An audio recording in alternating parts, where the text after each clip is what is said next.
ایک مرتبہ سورہ فاتحہ 3 مرتبہ سورہ اخلاص کی تلاوت فرما کر سید عالم شاہ، سید افضل شاہ، کنیز فاطمہ، صغیر فاطمہ، عبداللہ شاہ اور جیون شاہ، اسی طریقے سے فاخرہ تحریم، سید غلام رسول شاہ اور فید بی بی اور جمیع مرحومین مرحومات کو ایصال فرما دیں۔ بسم اللہ الرحمن الرحیم، الحمدللہ رب العالمین، الرحمن الرحیم، مالک یوم الدین، ایاک نعبد و ایاک نستعین، اہدنا الصراط المستقیم، صراط الذین انعمت علیہم غیر المغضوب علیہم ولا الضالین۔ بسم اللہ الرحمن الرحیم، قل هو اللہ احد اللہ الصمد لم یلد ولم یولد ولم یکن له کفوا احد۔ بسم اللہ الرحمن الرحیم، قل هو اللہ احد اللہ الصمد لم یلد ولم یولد ولم یکن له کفوا احد۔ بسم اللہ الرحمن الرحیم، قل هو اللہ احد اللہ الصمد لم یلد ولم یولد ولم یکن له کفوا احد۔ اللهم بعث ثواب هذه الفاتحة وسورة الإخلاص والمجلس بتوسط الأنبياء والمرسلين الأئمة الطيبين سيما سيدة نساء العالمين إلى جميع المرحومين المنذورين، اللهم اغفر ذنوبهم وارحم على أحوالهم واحشرهم مع النبي وعطرته الطيبين۔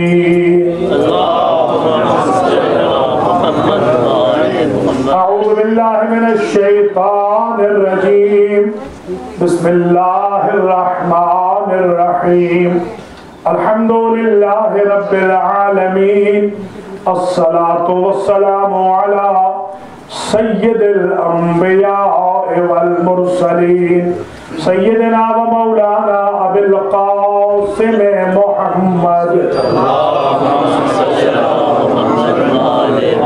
ثم الصلاة والسلام على أهل بيته الطيبين الطاهرين المعصومين، أما بعد فقد قال الله سبحانه وتعالى بسم الله الرحمن الرحيم، فآت ذا القربى حقا۔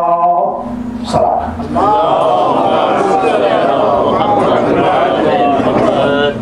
برادرانو خواہران اسلام، المہدی سینٹر بروکلن نیو یارک میں شہادت خاتون جنت کے سلسلے کی آج کی مجلس عزا جو سجاد حسین شاہ صاحب، یاور سید صاحب اور محمد اقبال کی طرف سے اور ان کی فیملیز کی طرف سے منعقد ہو رہی ہے، عنوان سخن قرار دیا ہے مقدمہ فدق۔ سب سے پہلے تو یہ ذہن نشین فرما لیجیے، کسی بھی مقدمہ کے لیے چند اہم پوائنٹس اور چیزوں کی ضرورت ہوتی ہے۔ سب سے پہلے معرفت جج چاہیے کہ مقدمہ کس کی کورٹ میں پریزنٹ کیا جا رہا ہے۔ اس کے بعد جو مقدمہ دائر کرنے والا یا کرنے والی ہے، اس موکل یا موکلہ کا تعارف چاہیے کہ اس کی اتھینٹسی کیا ہے۔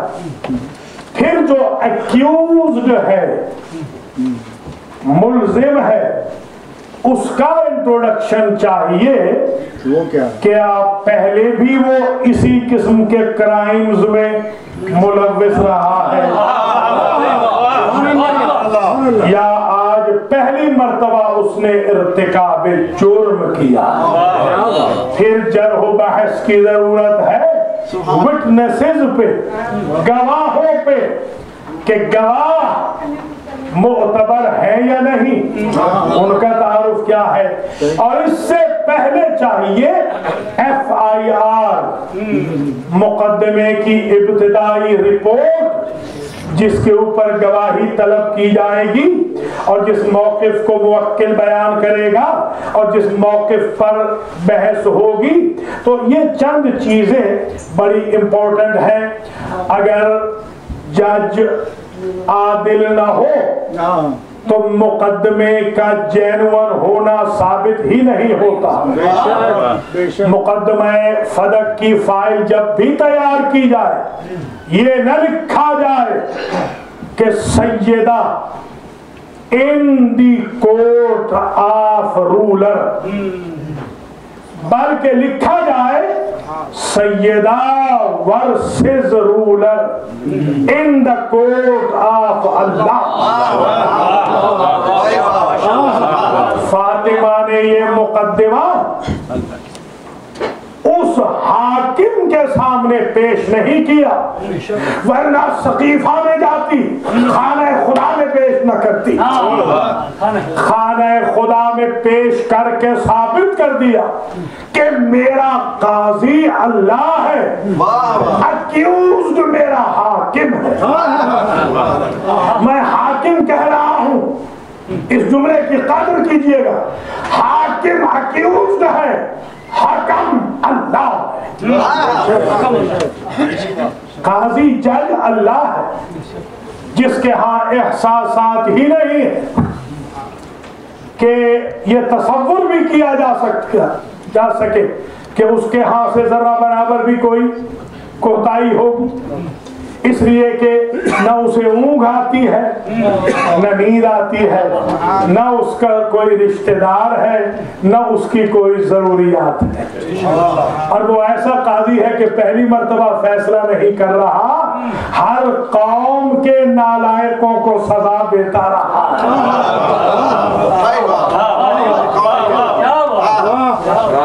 احکم الحاکمین کے دربار میں سیدۃ نساء العالمین نے یہ مقدمہ دائر کیا ہے. وَأَنَّ الْمَسَاجِدَ لِلَّهِ. یہ جو میں نے عرض کیا کہ مقدمہ حاکم کے سامنے نہیں، مقدمہ احکم الحاکمین کے سامنے ہے. اس کی دلیل یہ ہے کہ مسجد اللہ کی ہوتی ہے، بندوں کی تو ہوتی ہی نہیں.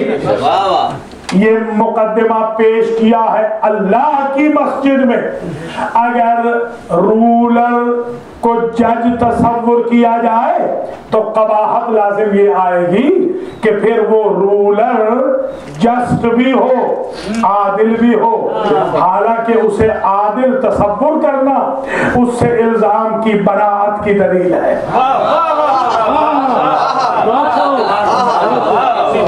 لہذا مقدمہ بارگاہ رب العزت میں پیش کیا گیا ہے، ورسز رولر ہے، ورسز حاکم ہے. حاکم الحاکمین کے تعارف میں سارا قرآن ہے، اس حکم کے تعارف میں حدیث قدسی ہے، اس حکم کے تعارف میں انبیاء کی سیرت ہے، ائمہ کی سیرت ہے. دلیل کہ یہ مقدمہ اللہ کی کورٹ میں ہے، دلیل یہ ہے کہ کیونکہ اللہ کی عدالت میں مقدمہ تھا، شہزادی نے اپنے بابا کی کوٹیشن بھی کوٹ نہیں کی، جب بھی کوٹ کیا ہے کلام الہی کو کوٹ. اللہ کی آیتیں کوٹ کی ہیں. یہ ایک امپورٹنٹ ایشو ہے جس کو پوری دنیا کو سمجھنا چاہیے کہ فائل بنائی جائے تو یہ لکھا جائے کہ Syeda versus ruler in the court of Allah. اب اس میں یہ بھی ضروری ہے سمجھانا کہ جو دعویٰ دائر کرنے والی بیوی ہے موکلہ، اس کا تعارف کیا ہے؟ اس کا تعارف یہ ہے کہ وہ مصداق آیے تطہیر ہے. اس کا تعارف یہ ہے کہ اس کا دشمن رجس العین بنتا ہے. اس کا تعارف یہ ہے کہ اس کا دشمن کاذبین میں آتا ہے. اس کا تعارف یہ ہے کہ اس کا دشمن لعنت اللہ علیہ بنتا ہے. اس کا تعارف یہ ہے کہ وہ رحمت للعالمین ہے. اور اس کا جو مقابل ہوتا ہے وہ ظالمین میں آتا ہے. اس کا تعارف یہ ہے، اس بی بی کا تعارف یہ ہے کہ کائنات کا سید و سردار اس کے احترام میں اٹھتا ہے. اگر کوئی اونٹ چرانے والا نہ اٹھے تو اس نے ظرف بتایا ہے شہزادی کی حیثیت میں کمی نہیں ہوئی.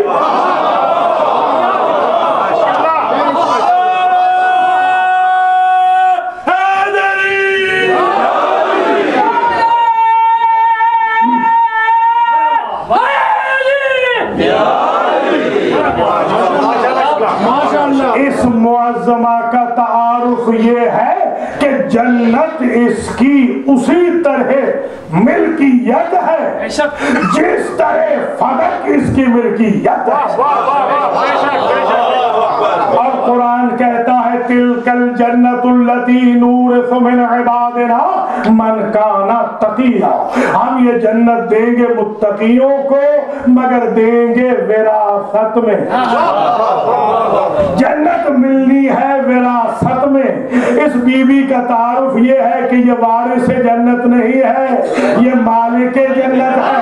وارث وہ ہیں جو اس بی بی کو چاہتے ہیں.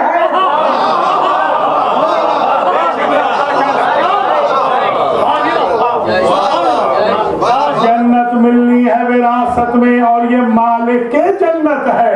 اور جنت اتنی سستی بکی ہے اس بی بی کی انویسٹمنٹ کے سامنے کہ جنت کے خریدتے وقت اس بی بی کو اپنی زندگی کی نمازیں نہیں بیچنی پڑی، روزے نہیں دینے پڑے، حج نہیں دینا پڑا، آیات قرآنی نہیں دینی پڑی.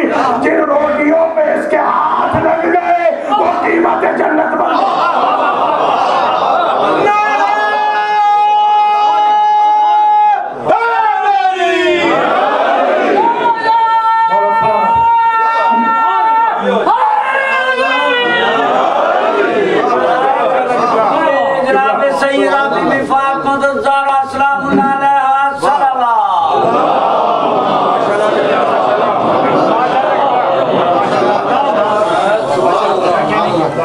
اب اگر جنت سورہ دہر کے بقول اس بی بی کی ملکیت ہے، اب میں جملہ کہنے جا رہا ہوں، جس بی بی کی یہ عظمت ہو کہ جن روٹیوں کو ہاتھ لگ جائے، جن روٹیوں کو ہاتھ لگ جائے وہ جنت کے مقابل میں تل جائے. تو اس بی بی کے لبوں پہ اگر کسی قوم کا نام آ جائے کیا وہ جنتی نہیں بنے گی؟ کچھ ملازہ فرما رہے ہیں اللہ اکبر. اور کوئی یہ سرپرائز نہ ہو کہ یہ اپنی قوم کو، اپنے چاہنے والوں کو جنت شفاعت کے ذریعے کیسے دے گی. تو بھیا جب جنت روٹیوں کے بدلے میں آ گئی تو ساری زندگی کی معصومین کی انکلوڈنگ سیدہ جو عبادت ہے وہ شفاعت کے زمرے میں جائے گی.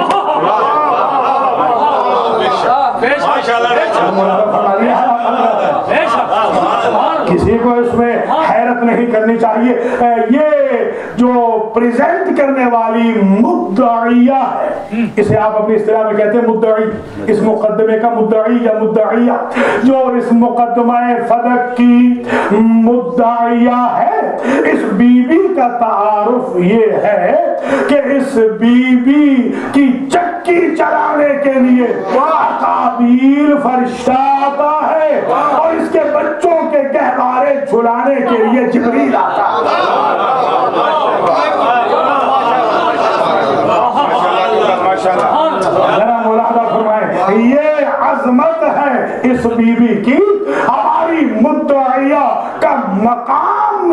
یہ ہے کہ یہ مریم سے بھی افضل ہے، بلکہ دوسرے لفظوں میں جملہ کہنے دے، یہ وہ بیٹی ہے جو اپنی ماں سے بھی افضل ہے۔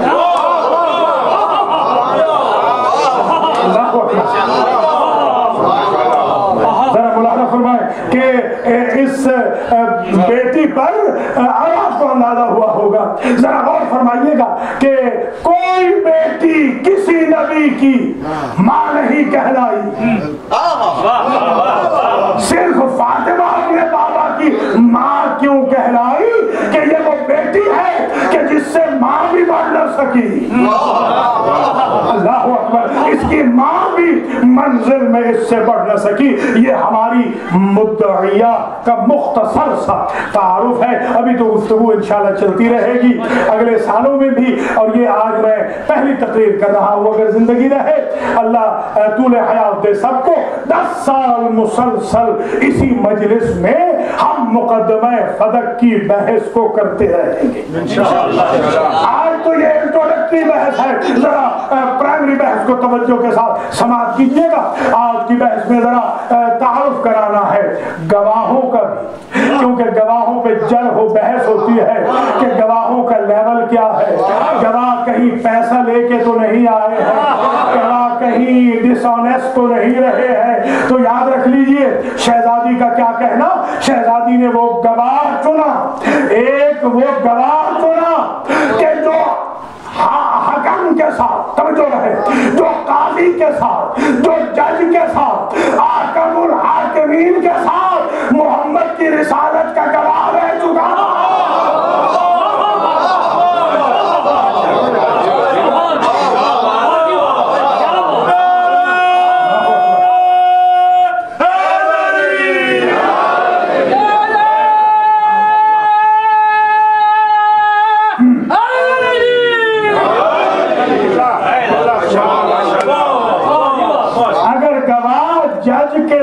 کسی اور مقدمے میں اس جج کے ساتھ گواہ رہ چکا ہو تو یہ تو مقدمہ خود بخود اوپر چلا جائے گا کہ اس کی اتھینٹسی میں کسی وکیل کو بحث کرنے کی ضرورت نہیں، اس کی اتھینٹسی کی دلیل خود جج ہے۔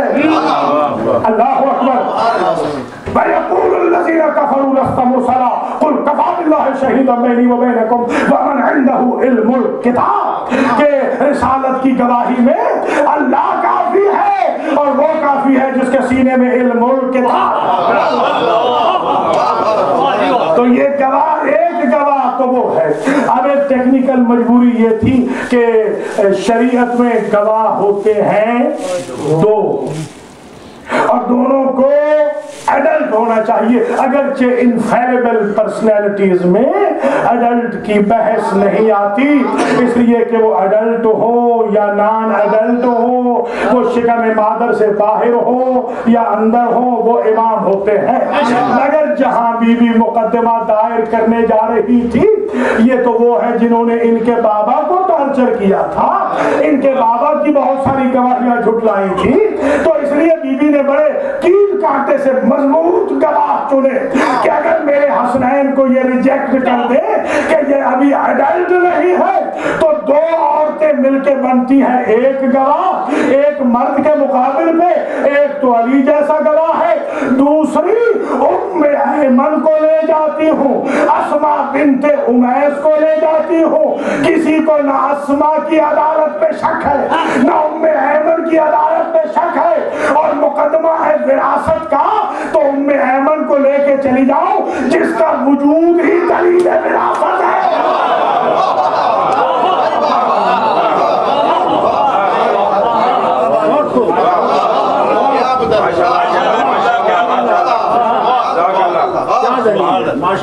مولانا فرما لیا آپ نے، یہ گواہ دیکھیں، گواہ بھی مکمل، اور اب ایک مرحلہ ہے ایف آئی آر کا، خطبۃ الفدق، مقدمہ فدق کی ایف آئی آر۔ کچھ مولانا فرمایا آپ نے، مقدمہ فدق کی ایف آئی آر کا نام ہے خطبہ فدق۔ یہ پورا کا پورا خطبہ یہ خود FIR ہے اس مقدمے کی. ابھی بحث ہوگی مگر جلدی جلدی یہ سمجھ لیجیے کہ جب شہزادی چلی، علی ساتھ ہیں، حسنین شریفین ساتھ ہیں، اسماء بنت امیس ساتھ ہیں اور ام ایمن ساتھ ہیں. گواہی مکمل لے کے شہزادی چلی، مکمل گواہی شہزادی کے پاس تھی اس مقدمے کی. تیاری کے ساتھ یہ خاندان باقاعدہ پہنچا تھا. اور عجیب بات یہ ہے کہ دربار بھرا ہوا ہے، ایسے نہیں ہے کہ کوئی 2-4 لوگ بیٹھے ہو، پورا دربار بھرا ہوا ہے، پورا کا پورا دربار بھرا ہوا ہے. اب ظاہر ہے آئندہ کی مجالس میں پوری ڈیٹیل آتی رہے گی خطبے کی، مگر آج کی حد تک 3.5 گھنٹے کے خطبے میں شہزادی نے ممبر پہ بیٹھنے والے حاکم کا نام ہی نہیں لیا. یہ بھی اگنور کرنے کا ایک طریقہ ہوتا ہے، جس کا نام مجھے معلوم ہو میں کہوں دس مین. یہ ہمارے کلچر میں اگنور کرنے کا ایک طریقہ ہے جس کو کوئی امپورٹنس نہ دینی ہو. مگر میں اس سے بڑا مسئلہ حل کر رہا ہوں کہ وجہ کیا تھی، شہزادی نے نام کیوں نہیں لیا. اس کی وجہ یہ تھی کہ شہزادی ہے رحمت للعالمین. شہزادی جہاں مرکز طہارت ہے، مرکز صدق و صفا ہے، جہاں والی بہشت ہے، مالک بہشت ہے، وہیں پر شہزادی کا یہ بھی مقام ہے کہ جو 2 جہاں کی رحمت ہے، بیٹی ہوتے ہوئے اس کی رحمت کا کیپٹل فاطمہ ہے.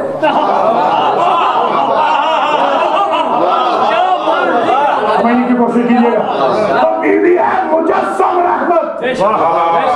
بیوی نے 3.5 گھنٹے میں ضبط کیا کہ میرے لبوں پہ اس رولر کا نام نہ آئے کہ یہ ہے لمحہ رحمت،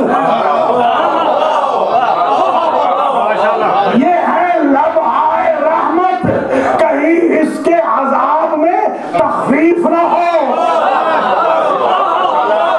اس لیے شہزادی نے نام لے لیا. آپ ذرا اس جملے کی قدر کرنا. ایک وہ ہے جس کا نام لینا بی بی لبوں پہ پسند نہیں کر رہی، اور ایک وہ قوم ہے کہ لبوں پہ نام آیا ہے تو وہ پیدا ہوئے ہیں. جب یہ برابر نہیں ہے تو وہ برابر کیسے ہوگا؟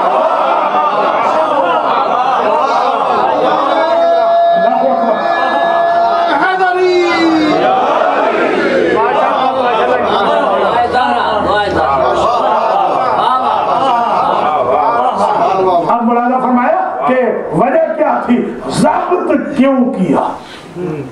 اب جناب سیدہ وہاں گئی اور جا کر انہوں نے اپنا کیس فائل کیا. علی کی گواہی پہلے مانگی گئی. آج مجھے سن جھٹلائی بعد میں گئی. اچھا مانگی پہلے مانگی گئی. ذرا سنیے کہ علی نے گواہی کیسے دی. جب علی سے پوچھا رولر نے، حاکم نے، کیا بتائیے آپ نے رسول سے سنا تھا؟ انہیں فرمایا بالکل سنا تھا. رسول یہ کہتے تھے لکے یا فاطمہ لکے فدق، اے فاطمہ یہ فدق تیرا ہے. اب میں نے اٹھائی کتاب نحو کی کہ یہ لام جو ہے لکے، اس کا معنی کیا ہوتا ہے؟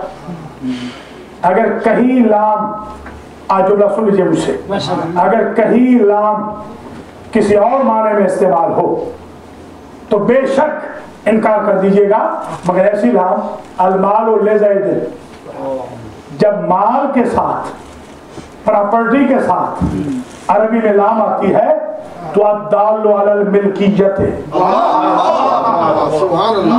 یہ ملکیت پہ دلیل ہے. المال لزید، یہ زید کا مال ہے، یعنی زید مالک مال ہے. ناویوں کو زید کی ملکیت کا پتہ چل گیا، دربار والوں کو فاطمہ کی ملکیت کا پتہ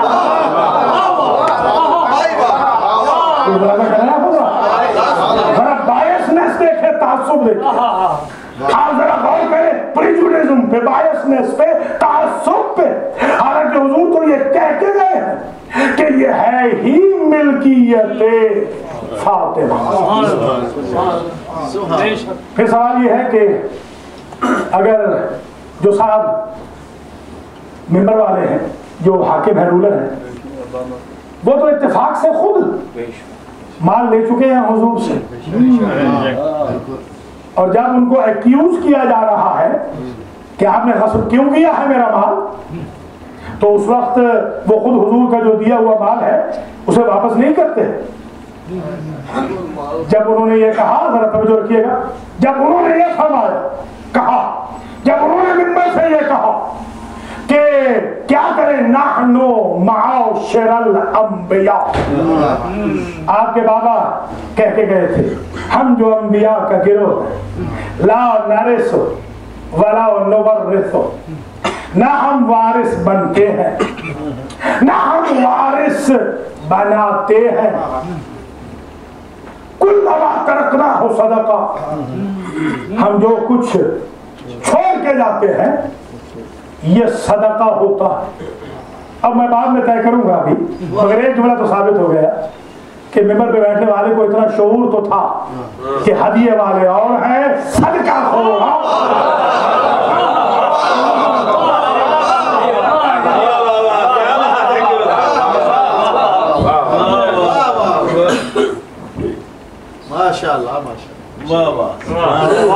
نام معاشر الانبیاء لا نرث ولا نورث، ہم جو انبیاء کا گروہ ہیں، یہ آپ کا بابا کہہ کے گیا تھا۔ شہزادی نے جو صاحب الحدیث کی بیٹی ہے 3.5 گھنٹے میں ایک حدیث نہیں پڑھی، اور حسبنا کتاب اللہ والے نے ایک آیت نہ پڑھی۔ شہزادی نے مسئلہ حل کر دیا نا کہ دربار والوں ان کا مبلغ علمی دیکھ لو، میرے بابا کے ساتھ سفر میں بھی رہے، حضر میں بھی رہے، میرے بابا کے ساتھ قربتیں بھی تھی، قرابتیں بھی تھی، نزدیکیاں بھی رہی، دوریاں بھی رہی، اس سارے عرصے میں ان کا مبلغ علمی دیکھو، انہوں نے ایک ہی حدیث یاد کی، وہ بھی جھوٹی۔ کوئی ملاحظہ کر لے۔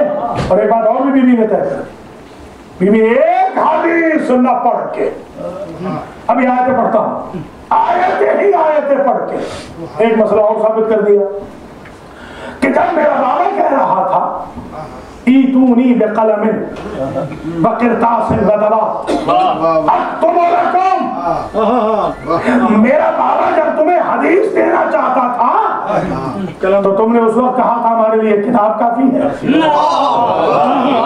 جب بیٹی بھرے مجمع میں کتاب دیتی ہے تم حدیث کا سہارا لیتے ہو، مطلب یہ ہے نہ تم حدیث کو مانتے ہو نہ قرآن کو مانتے ہو، تمہارے حق میں ہو تو مان لیتے ہو، تمہارے مخالف ہو تو انکار کرتے ہو۔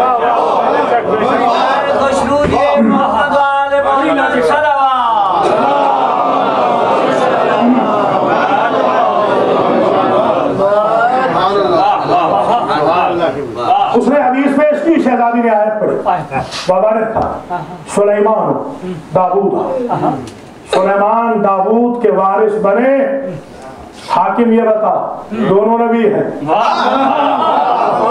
وارث بن بھی نبی رہا ہے، بنا بھی نبی بنا، پھر مناظر فرما رہے ہیں نہیں۔ بیوی نے پھر آیت پڑھی فَحَبْ لِي مِن لَدُنْكَ وَلِيًّا يَرِثُنِي وَيَرِثُ مِنْ آلِ یعقوب۔ زکریا نے محراب میں دعا کی تھی کہ بار الہ یحییٰ کی شکل میں ایک ایسا ولی عطا کر جو میرا بھی وارث بنے، آل یعقوب کا بھی وارث بنے، دعا مانگنے والا بھی نبی، وارث مانگنے والا بھی نبی، وارث بن کے آنے والا بھی نبی، آل یعقوب بھی انبیاء۔ اورثنا بنی اسرائیل الکتاب، اے منبر پہ بیٹھنے والے تم جو مسجد ہو کہ میرا بابا کہتے گیا تھا ہم انبیاء وارث بنتے نہیں، قرآن تو کہتا ہے ہم نے بنی اسرائیل کو کتاب وراثت میں دی ہے، بتاؤ کتاب انبیاء کو ملتی ہے یا امتوں کو ملتی ہے؟ کچھ ملاحظہ فرما رہے ہیں یا نہیں؟ وَأُولُو الْأَرْحَامِ بَعْضُهُمْ أَوْلَىٰ ببعض یوصیکم اللہ فی اولادکم وَأُولُو الْأَرْحَامِ بَعْضُهُمْ أَوْلَىٰ بِبَعْضٍ، یہ جو کہا ہے کہ جب کوئی مر جائے تو قریبیوں کا وراثت میں حصہ ہے، حاکم یہ بتا اس میں انبیاء کو ایگزمپٹ کہاں کیا؟ کچھ مولانا فرما رہے ہیں وہ حدیث کا سہارا لے رہا حاکم، اور بی بی قرآن کی آیتیں وراثت کی پڑھتی۔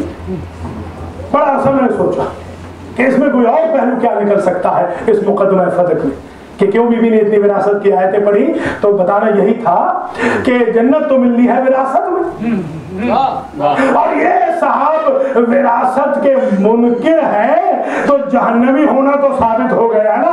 حق دے نہ دے یہ حق ہم تو دے رہے ہیں نا۔ اللہ اکبر، وراثت کے ہی جب منکر ہے تو جنت میں کیسے جائیں گے؟ اس لیے کہ جنت تو ملنی ہی وراثت سے۔ اچھا اب یہ ظاہر ہے، ہمیشہ کہتا ہوں اگر کوئی صاحب کہیں ویلکم نہ ہو تو وہ کبھی نہیں جائیں گے۔ ماشاءاللہ آپ سویلائزڈ سوسائٹی کے لوگ ہیں، اگر آپ کی کہیں انسلٹ کی جائے یا آپ کو ہیومیلیٹ کیا جائے یا آپ کی ریسپیکٹ ایکسپیکٹڈ نہ ہو تو آپ بالکل نہیں جائیں گے۔ شہزادی تو عالمہ غیر معلمہ، وہ تو جانتی ہیں، شہزادی کو علم ہے کہ حق نہیں ملے گا تو پھر کیوں چلی گئی؟ ہے کہ سوال تو ہے، علم ہے تو پھر کیوں گئی؟ تو چند چیزیں سمجھ لیجیے۔ پہلی چیز، شہزادی ہے مرکز طہارت،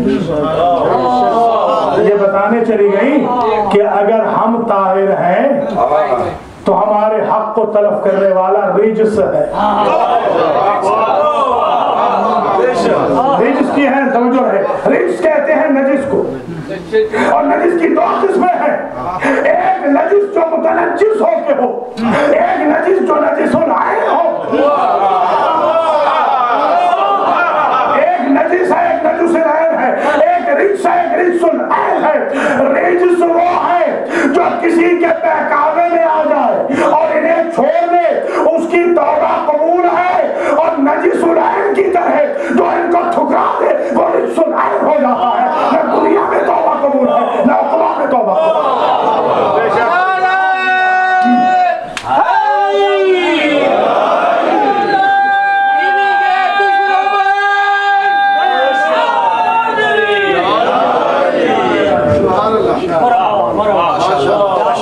اس کی دلیل دوں، مولا علی علیہ السلام نے جو ڈائلاگ کیے ہیں دربار میں وہ آپ کو پارٹی بازی والی مجالس سے نہیں ملے گی، جو آج کل مراکز میں ممبر خریدے جا رہے ہیں ان پڑھ، وہاں سے نہیں ملیں گے، وہ آپ کو ریسرچ ورک سے ملیں گے کہ مولا علی نے وہاں پر کیا کہا۔ سن لیجیے مولا علی کیا کہتے ہیں، جب اس نے جھٹلا دی نا گواہی مولا علی، تو یہ مولا فرماتے ہیں یہ بتا اتقرأ قرآن، قرآن پڑھتے ہو؟ بھیا میں اگر میراج میں کہوں جوانوں سے پڑھتے ہو تو کچھ پڑھتے ہیں کچھ نہیں پڑھتے۔ اس کے سامنے تو قرآن نازل ہو رہا تھا، اس بندے کے سامنے جس سے مولا علی کہہ رہے قرآن پڑھتے ہو؟ اس نے کہا نعم قرآن کو پڑھتا ہوں۔ کہا پھر اس کے بارے میں تمہاری رائے کیا ہے؟ انما یرید اللہ لیذھب عنکم الرجس۔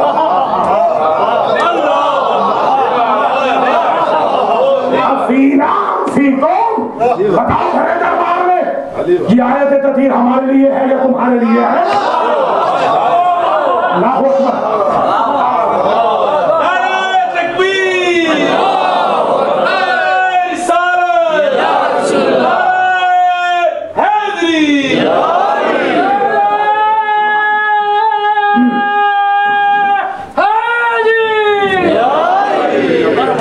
محمد والے محمد صلوات۔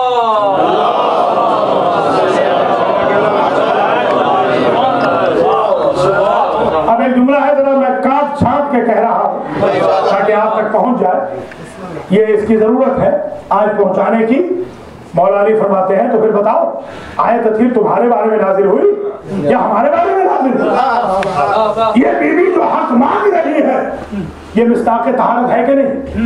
اسے کا نام ہے. تو آپ نے فرمایا پھر تم قرآن کے منکر ہو یا مقر؟ سنا مولا علی کا. مولا علی فرماتے ہیں جب اللہ نے اس بیوی کی طہارت کی گواہی دی ہے تو تمہیں حق کس نے دیا ہے اس بیوی کے خلاف گواہ مانگو؟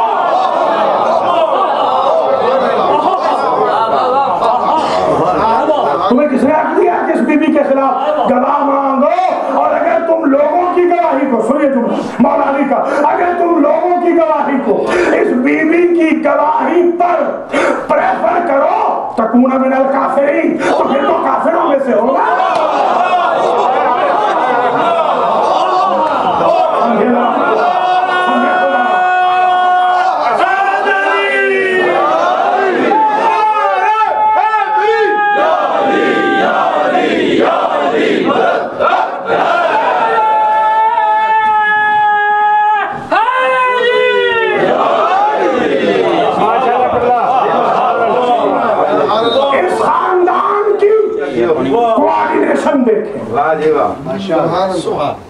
اس خاندان کی کوارڈینیشن دیکھیں. شوہر نے کیا کہا تب تو تم کافروں میں ہو جاؤ گے. اگر اس سیدہ کے خلاف تم بندوں کی گواہی کو قبول کرو تو تم نے انکار شہادت خدا کیا ہے. سمجھنا پھر تو تم کافروں میں ہو جاؤ گے. اور بیوی نے کیا کہا لقد جئت شیئا فریا, اور ممبر پہ بیٹھنے والے پھر تو تم بڑے فضول ہو. یہ قرآن کی آیت کو ذرا توجہ فرمائیے گا. یہ کوارڈینیشن دیکھیں, یہ بتانا ہے کہ فضول کافر ہوتا ہے مسلمان نہیں ہوتا. اللہ اکبر. شیئا فریہ, پھر تو تم ایسی بے پیندے کی چیز لا رہے ہو, جھوٹ غلط سند کو لا رہے ہو ہمارے مقابل پر. اور شہزادی نے لہجہ بدل کے کہا اتارے صحابہ کا بنارے صحابی اور تخت پہ بیٹھنے والے تو اپنے باپ کا وارث بنے اور میں اپنے باپ کی وارث نہ بنوں. یعنی جو تیرا بابا چھوڑ کے گیا ہے سمجھنا بھیا, کسی کا بابا سینما چھوڑ کے گیا ہو تو بیٹا مسجد کا وارث نہیں بنتا. اور کسی کا باپ اگر مسجد چھوڑ کے گیا ہو بیٹا سینما کا وارث نہیں بنتا. بیوی نے مسئلہ ہی حل کر دیا, تم اپنے باپ کے وارث بنو اور میں اپنے باپ کی وارث نہ بنوں.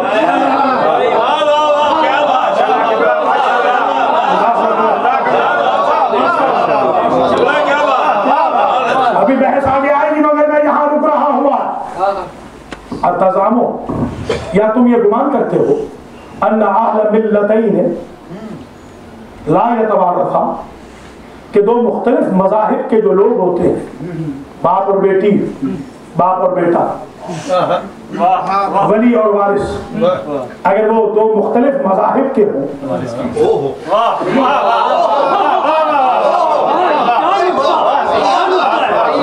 تم کیا تصور کرتے ہو کہ دو مختلف مذاہب کے ولی اور وارث, باپ اور بیٹی, باپ اور بیٹا وغیرہ وارث نہیں ہوتے؟ لا یتوارثان.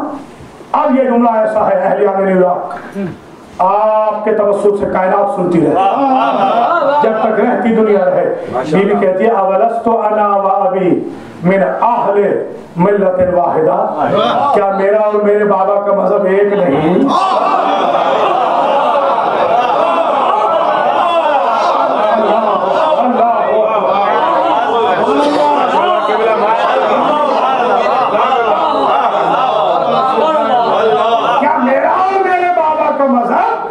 ایک نہیں. اب تمہیں کی قدر کرنا, اگر بیوی اور بابا کا مذہب ایک ہے تو پھر ان کا مذہب تو ایک نہ ہوا نا. اللہ اکبر. یہ اس طریقے سے شہزادی نے مضبوط کیس پریزنٹ کیا ہے اللہ کی بارگاہ میں, اللہ کی عدالت میں. یہ جو ہم مجالس کر رہے ہیں نا, کوئی نہ کہے کہ ہم کوئی انویسٹمنٹ کر رہے ہیں. ہم کیا کر سکتے ہیں انویسٹمنٹ اس بیوی کے لیے؟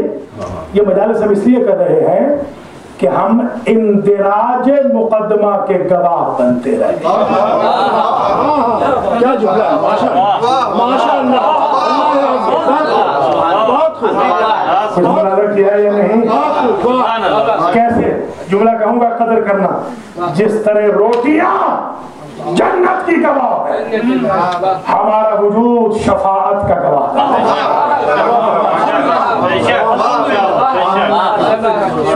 کیا ہے. اس لیے بس تقریر یہاں تمام ہو گئی. اللہ کریم سجاد حسین شاہ ان کی بیگم صاحبہ، یاور حسین سید صاحب ان کی بیگم صاحبہ، اور ہمارے اقبال میاں اور ان کی بیگم، تمام اہل خانہ کو جزائے خیر دے جنہوں نے آج کی مجلس اعزا جناب سیدہ کی اسپانسر کی ہے. اور اللہ شرکت کنندگان کو خالی ہاتھ نہ پلٹائے. سادات و مومنین دور نزدیک سے آئے ہیں، قاری صاحب سمیت.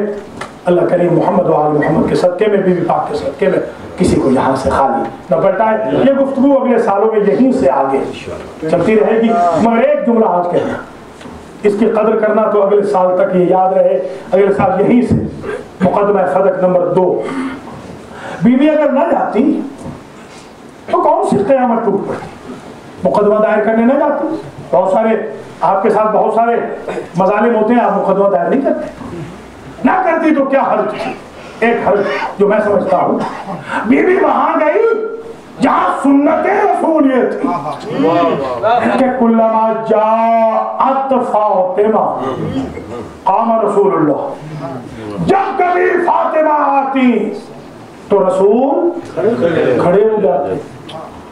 تو یہ حاکم جو ممبر پہ بیٹھا تھا یہ شیعہ تو ہو نہیں سکتا،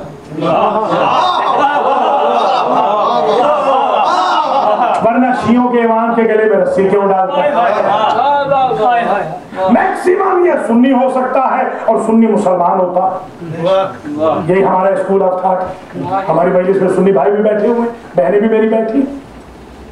میکسیمم حاکم اپنے آپ کو سنی کہہ سکتا ہے. اور سنی کون ہوتا ہے؟ حافظ صاحب عالم بیٹھے ہیں، من سنہ علی سنت رسول اللہ، جو رسول کی سنت پہ چلے وہ ہوتا ہے سنی.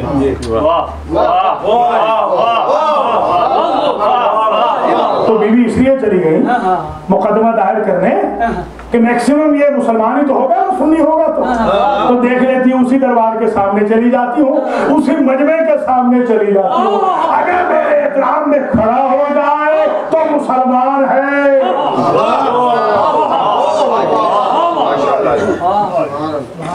اور اتنی تھک گئی بیوی کہ بمشکل گھر پہنچی. مینٹلی ٹارچر اتنا ہوا تھا، سر کے بال سفید ہو گئے تھے. پھر انتقام کی آگ نہ بجھی امت کی اور انہوں نے پہلو زخمی کر دیا. میخ تھی ایک لوہے کی، اس سے محسن شہید ہو گئے. بیوی کے پہلو کی پسلیاں ٹوٹ گئیں. غلاف میں بند تلوار ماری، دروازے پہ لکڑیاں لانے والے نے پشت پائی.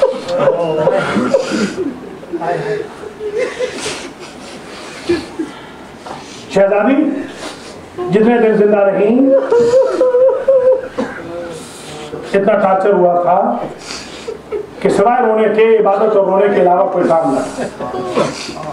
پچھلی مجلس میں عرض کیا تھا کہ جنہوں نے پہلو زخمی کیا تھا انہوں نے خواہش کی کہ ملنا چاہتے ہیں. اسے میں نے کئی روایتوں میں دیکھا ہے کہ وہ لوگ آئے ہیں نا جب، تو بی بی نے کہا البیت بیتو کا وانامتو کا یا ابا الحسن فما ردت سلامہم.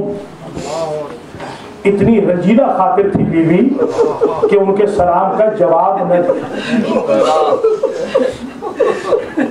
مسلمان کے سلام کا جواب دینا واجب ہے، سمجھیے گا. اور ہر نماز کے بعد رسول زادی بدعا، یہ بخاری شریف میں لکھا. کانت غاضبتن علیہما، دو ایسے لوگ تھے کہ جب تک زندہ رہی ان پر ناراض رہے، اور جب آئے ہیں نا کروکوڈائلز کے طور پہ آئے ہیں تو بی بی نے کہا ہا کذا التقی ابی، اسی زخمی حالت میں بابا کو ملی، بابا کو یہ زخم دکھاؤں۔ روایت ہے کہ جب امام زمانہ آئیں گے نا تو دائیں طرف سے ایک بی بی آئے گی، اس کے ہاتھ میں ایک لاش ہوگی، خانہ کعبہ کے جوار میں بائیں طرف سے بھی ایک بی بی آئے گی، اس کے ہاتھ میں بھی ایک لاش ہوگی۔ کون بی بی ہے؟ دائیں طرف سے آنے والی ہے فاطمہ بنت اسد، اس نے اٹھایا ہوا ہوگا محسن کا جنازہ۔ بائیں طرف سے آنے والی بی بی ہے فاطمہ بنت محمد، اٹھایا ہوا ہوگا علی اصغر کا جنازہ، اور کہیں گے اے میرے لال ہم تو قبر میں دعا کر رہی تھی کہ تم آؤ تو ہمارے ان بچوں کا انتقام لو۔ حجرکم علی الزہرا، دن گزرتے رہے، بس طویل زحمت نہیں، مجلس ختم ہو رہی ہے۔ بی بی کی تدفین کے لیے جب رات کی تاریکی میں جنازہ اٹھا تو علی دیکھتے ہیں، علی نے محسوس کیا کہ کچھ بیویوں کے آنے کی قدموں کی آہٹ آ رہی ہے۔ حسن حسین سے کہتے ہیں کہ جنازہ رکھ دو، واپس گئے تو کیا دیکھتے ہیں؟ زینب و ام کلثوم، کہتے ہیں میری بچیوں ماں کا جنازہ صحیح، دیار مدینہ صحیح، نانا کی نگری صحیح، مگر میری غیرت برداشت نہیں کرتی کہ تم رات کی تاریکی میں برقعے میں ملبوس اپنی ماں کے جنازے کے ساتھ جاؤ۔ میں کہوں گا یا علی ذرا کوفہ میں آئیے، یہ زینب کا سر کھلا ہے، یہ شام میں آئیے، یہ ام کلثوم کا سر، ماتم حسین۔